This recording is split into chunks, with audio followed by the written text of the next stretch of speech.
Assalamualaikum warahmatullahi wabarakatuh. Perkenalkan, saya Fiskiatul Hayat dari kelas 64203. Di sini saya ingin mempresentasikan tentang pengembangan pasar, teori, permintaan dan penawaran. Dalam ekonomi, keseimbangan pasar itu merupakan kondisi di mana jumlah barang yang diminta sama dengan jumlah barang yang ditawarkan. Proses ini akan sangat penting untuk menentukan kurva keseimbangannya sama atau tidak. Terjadinya harga keseimbangan itu ditentukan oleh kekuatan antara permintaan dan penawaran. Begitupun dengan sebaliknya. Kita sebagai umat manusia ataupun makhluk sosial ekonomi pasti akan selalu berusaha untuk menentukan kebutuhan kita, mempertahankan hidup kita dengan cara apa? Dengan cara menjual beli. Karena semakin meningkat kebutuhan kita, maka semakin meningkat juga tingkatan harga yang ada di pasar. Banyak pasar-pasar di Indonesia meningkatkan harga yang begitu saja. Karena apa? Karena dia mencari peluang untuk meningkatkan harga tersebut, karena melihat dari kebutuhan kita sendiri. Sebentar lagi kita akan menghadapi yang namanya bulan suci Ramadan, di mana tingkat kebutuhan kita akan semakin meningkat. Begitupun dengan harga-harga yang berada di pasar, seperti cabai, bawang, minyak, beras, dan lain sebagainya. Mengapa bisa begitu? Karena penjual di pasar juga mencari peluang untuk meningkatkan harganya, dan itu juga dilihat dari kebutuhan kita. Apalagi sebentar lagi 2 pekan yang akan datang kita akan menghadapi yang namanya bulan suci Ramadan, di mana kebutuhan kita akan meningkat, keinginan kita akan memperluas semuanya, sedangkan kebutuhan kita juga belum ada yang terpenuhi. Sebenarnya kita harus harus bisa memanage ataupun sepintar-pintar kita untuk mengelola keuangan. Kita boleh menentukan keinginan kita boleh untuk membeli keinginan kita, tapi dengan satu syarat, kebutuhan kita harus tercukupi dulu, seperti itu. Dan apa sih permintaan itu? Permintaan itu adalah jumlah barang yang diminta oleh konsumen pada tingkat harga tertentu, ya. Yaitu mengacu pada hukum permintaan. Disebut bahwa semakin tinggi barang yang diminta, maka permintaan akan turun, seperti itu. Dalam permintaan itu ada beberapa faktor yang mempengaruhi, termasuk harga barang, pendapatan konsumen, selera masyarakat, serta harga barang lainnya, jumlah penduduk, dan ramalan masa depan ataupun masa yang akan datang. Sebenarnya ini semua mempengaruhi terhadap diri kita. Kita ingin membeli barang, ya, tapi pendapatan kita mengurang ataupun selera kita tinggi, tapi kita tidak bisa membelinya karena pendapatan kita tidak memungkinkan, seperti itu. Jadi sebenarnya kita harus lebih bisa mengelola keuangan lagi, karena setiap manusia itu pasti mempunyai selera yang tinggi, kan, dan selera tinggi itu pasti mempunyai harga yang mahal. Nah, makanya dari itu kita harus bisa mempertimbangkannya, apakah pendapatan kita bisa atau tidak untuk membeli barang tersebut, seperti itu. Jadi permintaan berdasarkan daya beli itu dapat dibedakan menjadi 3, yaitu permintaan efektif, permintaan potensial, dan permintaan absolut. Apa sih permintaan efektif itu? Jadi permintaan efektif itu adalah permintaan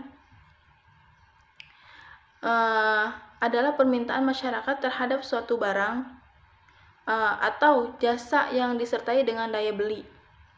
Contohnya, pada permintaan ini adalah ada seseorang yang ingin membeli kebutuhannya, tetapi ia mampu membayarnya, seperti itu. Terus apa sih permintaan potensial? Permintaan potensial itu permintaan masyarakat terhadap suatu barang dan jasa yang sebenarnya memiliki kemampuan untuk membeli, tapi dia belum mempunyai keinginan untuk membeli. Contohnya, ada seseorang yang ingin membeli barang tersebut, tetapi dia udah mempunyai cukup uang nih, udah pendapatan dia banyak, tapi dia belum mempunyai keinginan untuk membeli barang tersebut. Terus ada juga permintaan absolut. Apa sih permintaan absolut itu?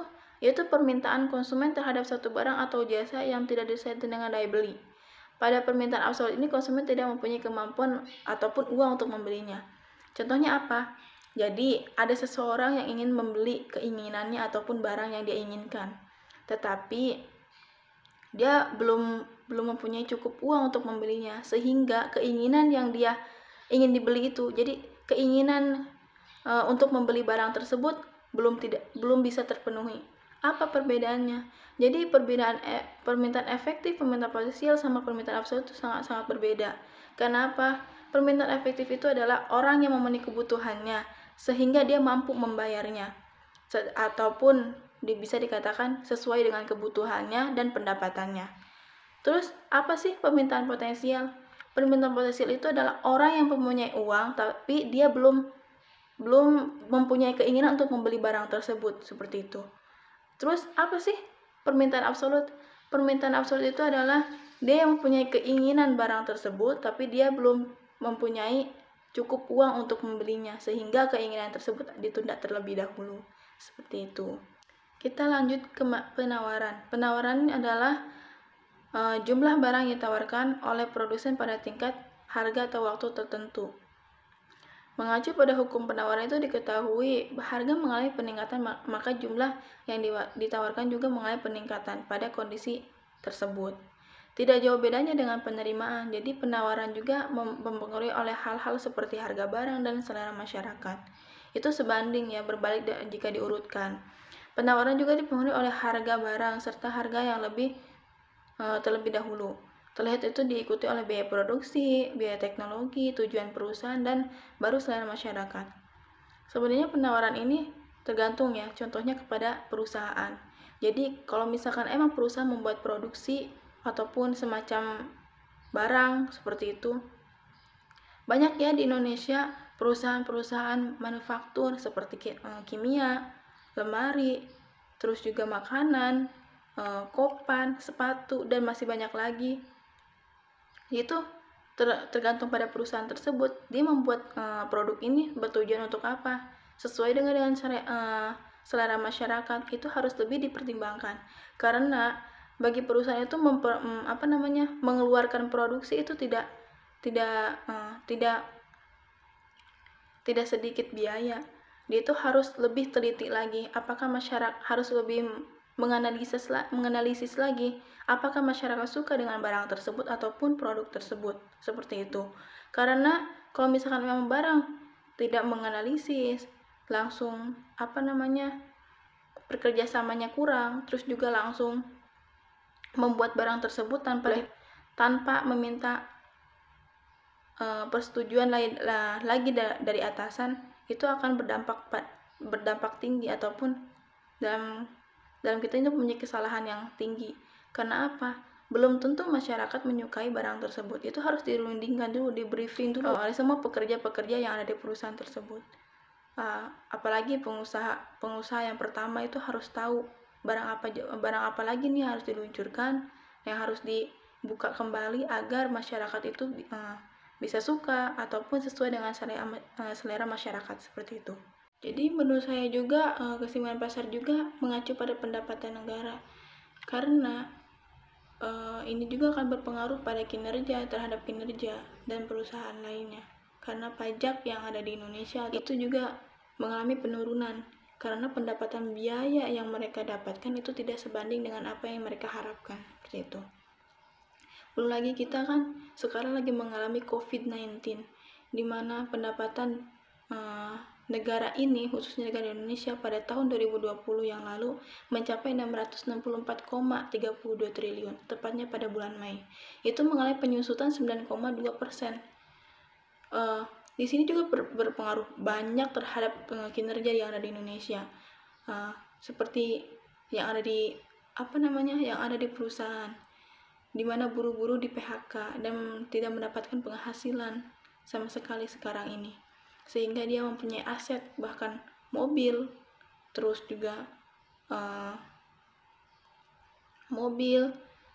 motor, itu bahkan banyak yang terjual. Karena apa? Dia untuk memenuhi kebutuhan hidupnya, seperti itu.